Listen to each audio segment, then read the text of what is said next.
Hello again, I'm Andrew Montesi from HECM World, bringing you some more food for thought. The industry continues to talk about HECM for purchase as one of the biggest growth opportunities.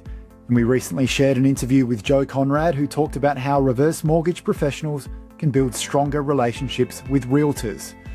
Today, Lisa Moriello, National Reverse Mortgage Sales Leader at Loan Depot, takes the conversation a step further, sharing the 5 biggest misconceptions realtors have about HECM for purchase, and more importantly, how you can reframe those conversations. Because often the biggest obstacle isn't the product itself, it's the assumptions people make before they understand it. Here's this week's Food for Thought with Lisa Moriello.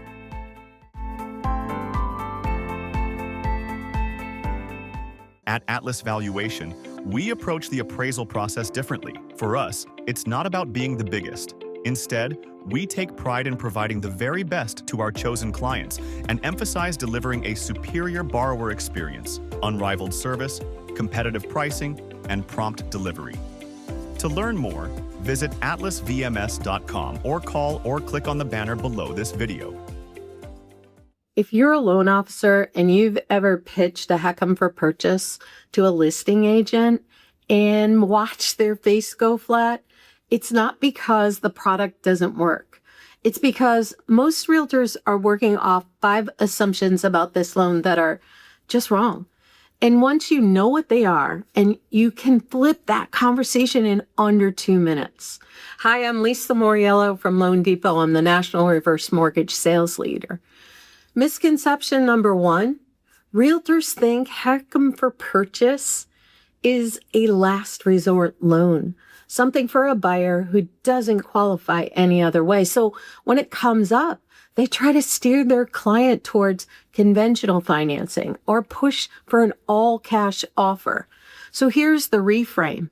This isn't a weaker way to buy a home. It's a smarter one for the right buyer. Misconception number 2, they think a reverse mortgage buyer is actually putting less money down, which in their mind is a riskier deal. And we know it's the opposite.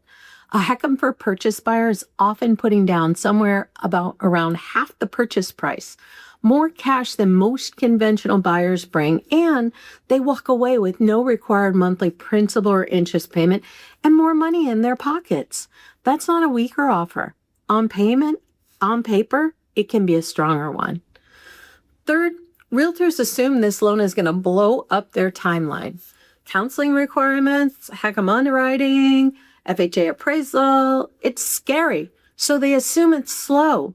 But when a loan officer is looped in early, this closes on a normal timeline. The key there is early. And that's exactly when they need you in the deal, from the first conversation, not after the offer's already written.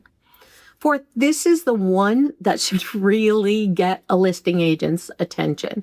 Most realtors have no idea that this tool can generate more listings for them. That 68-year-old client sitting on equity, thinking about resizing, they're not just a seller. Once they understand HECM for purchase, they're a move-up buyer too. That's a second transaction realtors are leaving on the table. Fifth and last, agents on the other side of this deal sometimes see a reverse mortgage buyer on an offer and assume it's weaker. So sellers' agents talk their clients out of accepting it. That's a perception problem, not a product problem, and it's one you can solve with a single phone call before the offer even goes in. Now, none of this requires realtors to become reverse mortgage experts. It requires one thing from you. Get in front of them before the misconceptions do. Bring them the numbers. Bring them the timeline. Bring them the second transaction story. That's how this loan stops being one realtors avoid and starts being one where they call you and ask for you by name. Use it on your next listing agent conversation this week. You'll be surprised at how fast the tone changes.